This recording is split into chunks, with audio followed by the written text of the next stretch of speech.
Hello दोस्तों, मूली की सब्जी बनाने के लिए मैं आप मूली काट लिए अच्छे से मैं धो लिया। धोकर पहले कर दिया जिससे पानी निचड़ जाए। अब इसे काट लेंगे। एक टमाटर, 2 इंच अदरक, लहसुन और 4-5 हरी मिर्च को भी काट लेंगे।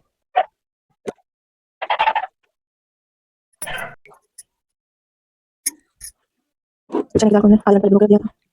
आधी दाल को पीस लेंगे। आधी दाल निकाल लेंगे। एक कढ़ाई में करेंगे 2 चम्मच तेल गरम। ऐसा करेंगे कटा हुआ लहसुन कटे हुए पत्तों को डाल देंगे। और पत्तों को निकाल लेंगे।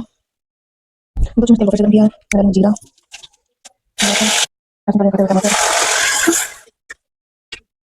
स्वाद अनुसार नमक, हल्दी पाउडर, धनिया पाउडर, लाल मिर्च, ऐसा डालेंगे पत्ते,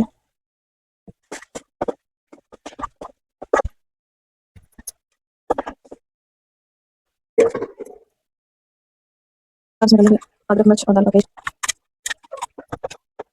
अब हम इसे धीमी आंच पर रखना।